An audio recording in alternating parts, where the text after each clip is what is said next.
Georgie's box of toys and his palette and his colors and his imagination is so fantastic that you're not really in a movie. You're in Georgie's head. Playing Max is very much just being able to sit with George and do whatever he wants. I met him once and I just knew that it was going to be something really special. And then, of course, he so didn't let me down. Where Charlize has the precision of the dancer, Tom has that sort of wildness. They're emotional warriors on our behalf. They are prepared to lay themselves with all their humanity in front of an audience.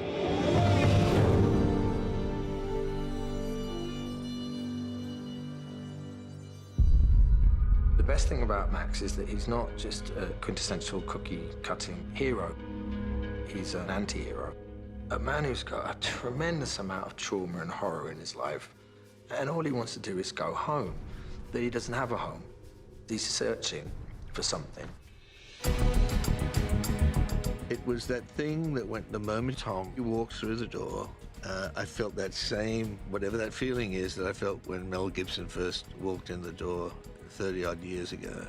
There's no point in ever trying to pretend that I was going to replace Mel's Max. Mel Gibson is Mad Max. That's that. They used to say, no Mel, no Max. But there is that similarity between Tom and Mel. Very masculine. At the same time, there was a softness capable of gentleness as well. So it was a very interesting dynamic. I met Mel. We had lunch, and he handed over the torch. I don't think he felt very impressed at the time, but I think that's Mel's one. And then he wrote some nice emails as well to my agent and said that it was the right thing to do and that he'd possibly met somebody that was crazier than him, which can only be a compliment.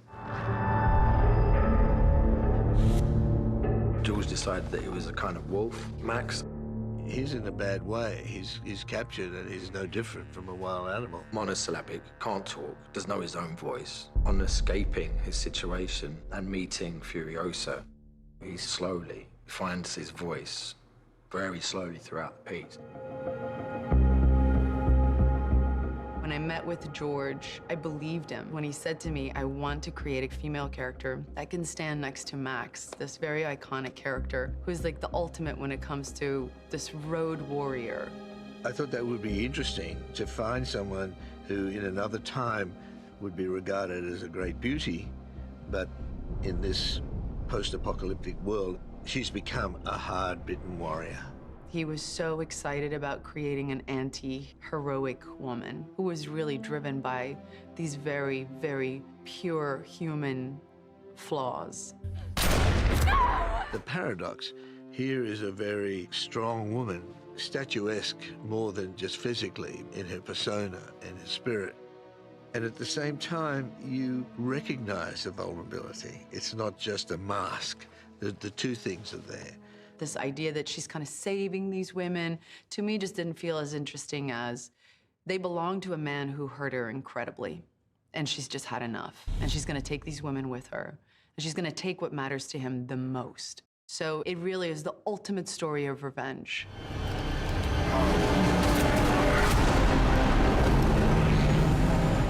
Furiosa is by far as important as Max is in the film. In many ways, it's her film, and Max is on for the ride. They're both built to survive the most isolated, horrific elements. Of course they meet, and of course there's a relationship, an unspoken understanding, and there's a connection between those two. And it was essential that they met, and that they connect, and they help one another, and they move forward, and they are connected. It can't end well. Nothing's good and everything hurts out there. And that's what Furiosa says to them. Everything is painful, you know? Because she knew the world that they were going into, and there's no room for attachment. There's no room for attachment. Max and Furiosa, they don't trust each other at all. You know, and there's no reason to. In that way, you can trust each other not to trust each other. Hey, what's your name? What do I call you? Does it matter? These are two people who know only how to take care of themselves.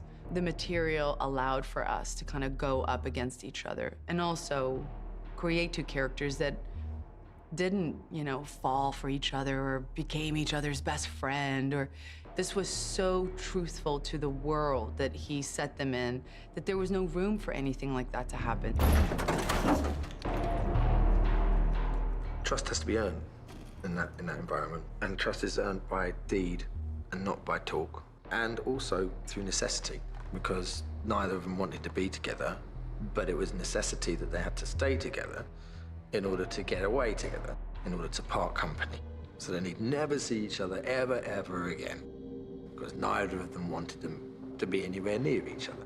It set up the two characters to be that, and there were days on the shoot where Tom and I felt that way towards each other, and I think it was impossible not to have that. I think even if you don't believe that material affects you, it's an impossible notion. When you're living something and doing something for 8 months straight, it just is under your skin, and you want it to be under your skin as an actor. And so there were days where I think it was almost just easier for us to show up and deal with each other in that way.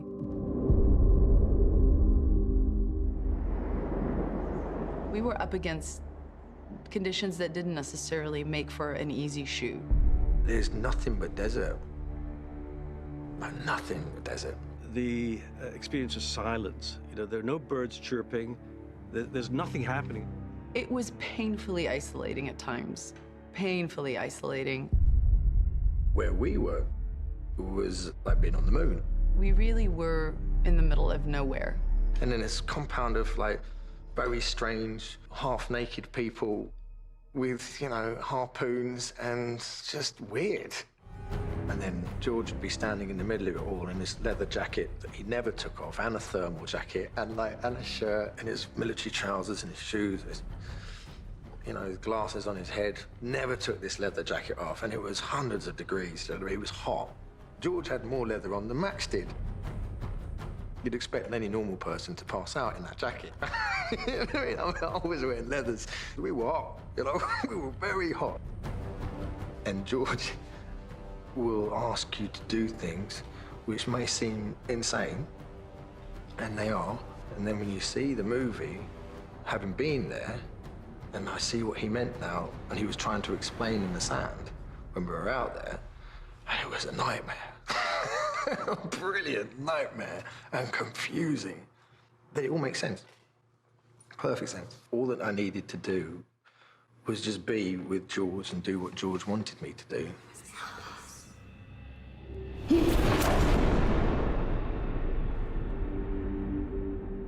Although we were in this vast wasteland of Namibia, for a lot of the time, our cast was stuck in the cabin of the war rig. I realized that that was all I was doing pretty much every day showing up in this movie, was getting in this war rig and dramatizing from this space that was this big. And there was a great challenge in that. And also, most of the time, you know, really only having this part of your body that you could really explore storytelling with. So we were basically just sitting in a truck whilst people attack you. And somehow you've got to tell the story that this is a road to redemption. I think it could be very frustrating to a lot of people, but to George, it's in the challenge of all of that, it's almost what he thrives in, and that's when he comes alive. You have a filmmaker that is seeing possibilities where you could never even see possibilities. Once you're in that vehicle with Furiosa and Max and the girls, they're just going somewhere. There's not a lot of talking about stuff. It was almost a silent movie. Basically, it all happens without words. They speak only when it's necessary.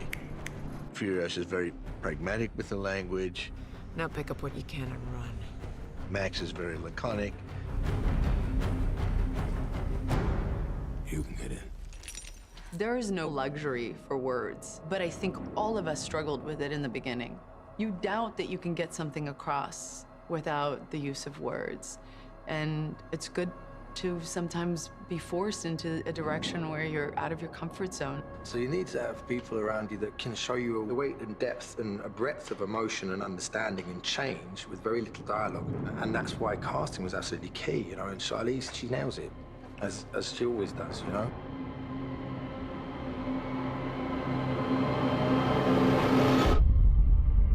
I think what George really, really succeeded at is creating a world that I think will be extremely satisfying to his loyal fans who love the movies from the 70s, but also to a generation who might not know those movies. Everybody wanted to achieve George's vision, really. And ultimately, you know, just wanted to make him happy, because he had a plan. I think the cast that were there bonded, as we all did, and they had difficult moments, but just having gone into the wilderness for longer than the 40 days and 40 nights and survived. I don't think I've ever hugged cast and crew as much as I did on this film when we were done. It was a really emotional goodbye. We had really been through it. We had lived it. We were in it. You know, it's still a very, very close family. And I don't think a lot of movies have that because it's just not enough time where you really feel like you've seen people at their worst and you've seen them at their best. And at the end of the day, you just kind of go, we did it.